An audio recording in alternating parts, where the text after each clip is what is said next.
आज हम पढ़ेंगे class 8 lesson number 2 administrative structure policy and impact of British rule. इसका मतलब है प्रशासनिक संरचना, नीतियां और ब्रिटिश शासन का प्रभाव।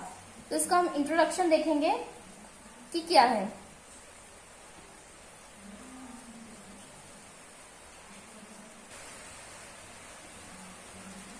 हाँ, तो भारतीय अर्थव्यवस्था पर ब्रिटिश प्रभाव मुगल शासक औरंगजेब की मृत्यु के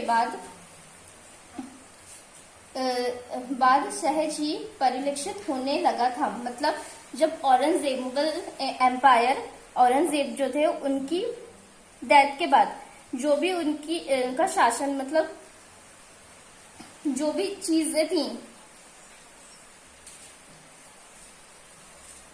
क्या हुआ, ब्रिटिश एम्पायर का इंडियन इकोनॉमिक में इफेक्ट साफ साफ दिखने लगा।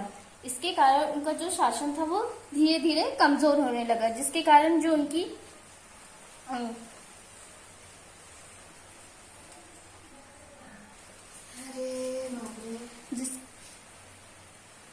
जिसके कारण उनकी जो अर्थव्यवस्था थी वो उसमें नुकसान पहुंचने लगा, जिस कारण जो उनके राइट्स, जो उनके हक थे, वो धीरे धीरे उनसे छिनने लगे। उस वजह से उनकी जो घरेलू स्थिति थी, फाइनेंशियल कंडीशन जो थी, वो खराब होने लगी और जो व्यापारी लोग थे उन्हें बहुत सारी मुश्किलों का, कठिनाइयों का सामना करना पड़ा था। और इस तरह से ब्रिटिश ने क्या करा, अपना व्यापार खुद शुरू करने लगा और उसके सपोर्ट्स में बहुत सारे लोग, मतलब उन्होंने क्या करा था, अपनी जितनी भी कंपनीज थी उनके, वो उन्हें यहाँ पे ला लिए इंडिया में और उससे मिलकर, मतलब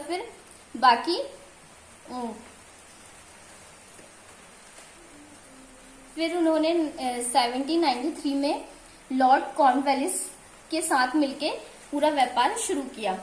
तो उन्होंने अलग अलग स्टेट में और हर जगह जाके उन्होंने अपना व्यापार शुरू करा और उनके साथ जो मिले हुए थे, जिन्होंने उनकी हेल्प की थी, जैसे नजमुद्दौला और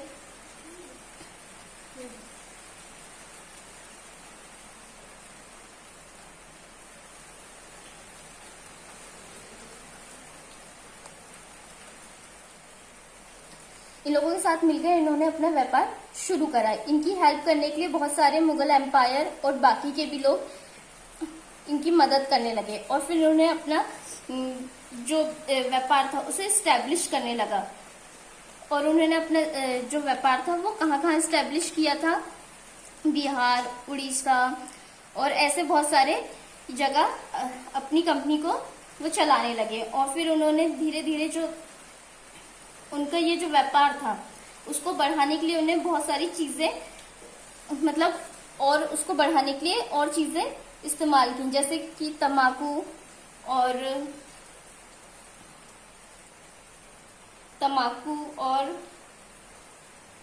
नमक, सुपारी, इसका व्यापार और भी वस्तुएं मिला के इनका व्यापार बढ़ाने लगे।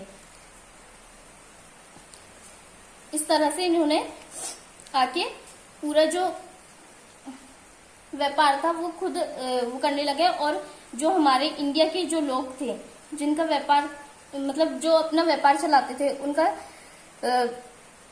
पूरा बिजनेस उन्हें खुद ने हड़प लिए थे, जिसके कारण उनको बहुत सारी परेशानियों का सामना करना पड़ा था।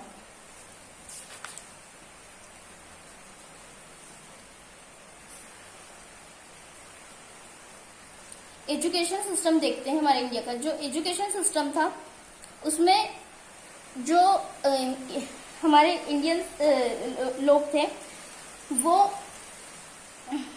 उसमें जो लोगों ने स्कूल्स थे, वो स्कूल्स की जगह ना क्या करते थे, वहां पे जो मीडियम्स थे वहां पे इंग्लिश मीडियम नहीं था, सिर्फ हिंदी मीडियम में ही बच्चों को पढ़ाया करते थे। और वहां पे जो लैंग्वेजेस यूज करते थे उन लोग, वो ज्यादातर हिंदी में या मद्रास में या तो फिर या तमिल में, वही लैंग्वेज में अपना एजुकेशन सिस्टम को चलाते थे। और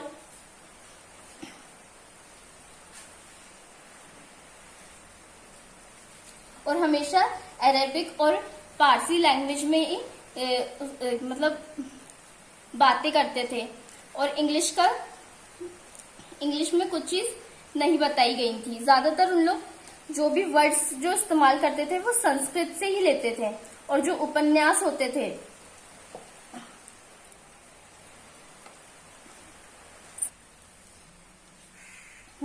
इसी तरह फिर 1835 में जो स्कीम्स चालू करी गई गवर्नमेंट ने, इंग्लिश मीडियम स्कूल बनाए गए और बहुत फिर उनमें सब में इंग्लिश मीडियम से मतलब इंग्लिश में ही पढ़ाइयाँ होने लगी, जिस कारण से हमें बहुत ज़्यादा फायदा हुआ एजुकेशन को बढ़ाने में। फिर उन्होंने यूनिवर्सिटीज बनाए और उसे इस्टेब्लिश किए, कहाँ कहाँ, कलकत्ता, बॉम्बे और मद्रास में। फिर उसके बाद उससे जो हमें रिजल्ट मिला, क्या हुआ, न्यू क्लासेस मतलब वेस्टर्न जो हमने लेके आया था एजुकेशन, उससे हमें बहुत ज्यादा फायदा हुआ, जिससे the educated middle classes came up. फिर जिन्होंने इस इंग्लिश मीडियम से पढ़ाई की उन्हें बहुत अच्छी अच्छी जगह कंपनीज में जॉब मिलने लगी।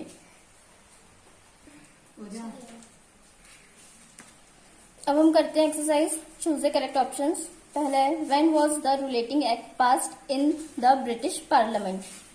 तो कब हुआ था ये, सी वाला, 1857 में। सेकेंड है when was the Asiatic society of Bengal founded, 1784। फिर थर्ड है हमारा who introduced permanent statement in 1793।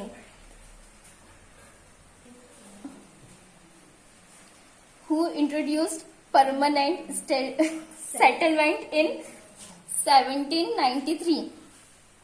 तो इसका आएगा बी वाला, लॉर्ड कॉर्नवेलिस। अब हमारा है फोर्थ वाला, which act was passed in 1813। तो कौन सा था वो, चार्टर एक्ट,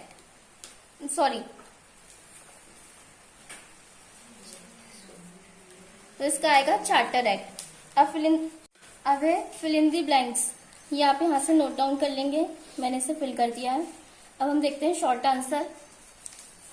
फर्स्ट वाला, who was appointed by the company to collect land revenue.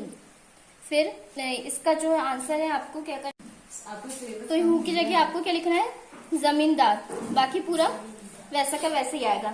और फिर सेकंड वाला और थर्ड वाला आपको नहीं करना है, लॉन्ग का फर्स्ट और थर्ड आपको नहीं करना है। सेकंड वाला है what were the main aims of regulating act, इसका आंसर है पेज नंबर 16 में। ये रहा, ये ईस्ट इंडिया कंपनी, यहां से यहां तक के इसको आपको पॉइंट्स में लिखना है, इतना पूरा नहीं लिखना है। और फिर हमारा है लॉन्ग आंसर्स, इसमें आपको थर्ड वाला नहीं करना है, फर्स्ट वाला है इसे करना है। इसका आंसर मिलेगा आपको पेज नंबर 20 में।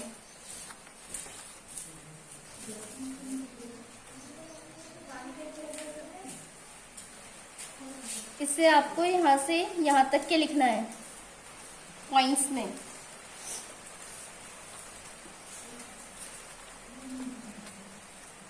फिर हमारा है क्वेश्चन नंबर 2, इसका आंसर है पेज नंबर 21।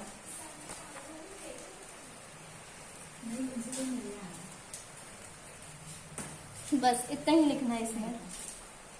और क्वेश्चन नंबर 4, इसमें आपको यहां से लिखना है द एजुकेशन से, इसके बाद आप लगाएंगे आर, और इसका आंसर है पेज नंबर 23 में, ये रहा। यहां से लेके यहां तक के